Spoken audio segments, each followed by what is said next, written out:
Good morning, Morning Musings by Melinda. How's everybody doing today?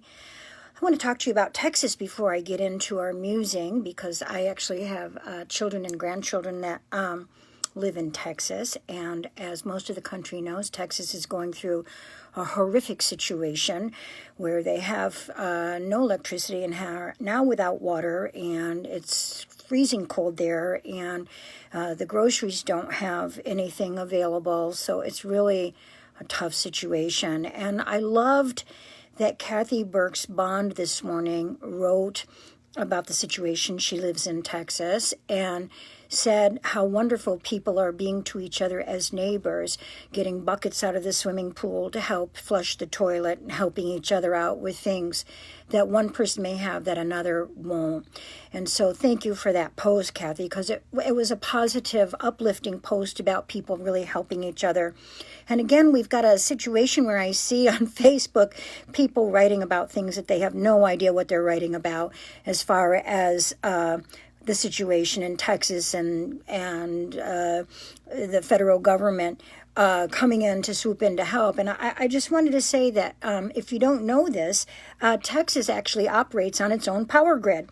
It's separate, so it's not under federal jurisdiction. Texas is not under federal jurisdiction, and Texas likes it that way, and they make sure that the grid is overseen by Austin and not Washington. So if you're going to put something on Facebook, make sure that you have the facts as to the whys and the wherefores of things. Again, I've got grandchildren and that I adore there, and children there that are also suffering through this. But I'm so concerned that we put things out on social media without really having any real idea about what's happening, that I just wanted to say, hey, make sure if you're going to put something out that you know what the story is.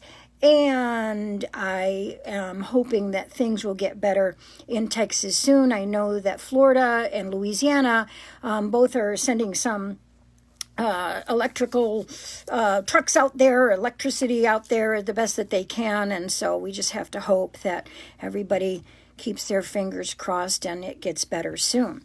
Now, for the musing today is for Sharna Horn, who says, how to harness our abilities to better work with spirit and the messages we receive. Intentionally, I guess. I set parameters and they don't play fair. So this is an important musing because spirit always plays fair. God always plays fair. You know, like the situation in Texas wasn't a situation that was because God hates Texas, for God's sake. It's just a situation on planet Earth. We live in a place where we have struggles and challenges and disagreements and unfortunate situations. And remember that free will is the greatest gift that God gives us. But when you're working with spirit, they always play fair. It's your ego that doesn't play fair. So it's very difficult when you're not sure what is spirit's voice and what is ego's voice, especially if you're clairaudient, you're hearing things, right? Maybe if you're clairsentient, you just have an inner knowingness of things. So a spirit that tells you something negative is not a spirit. It's your own fear. It's your own ego. It's something that's been planted within you from something else, maybe your religious background, because we are certainly taught that there are bad things from the other side.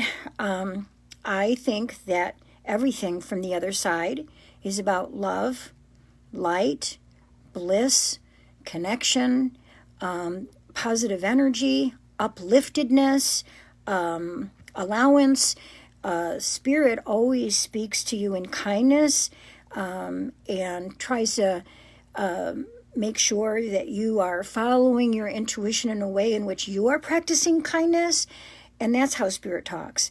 There are boundaries between the other side and this side, because boundaries are so important when it comes to spirituality.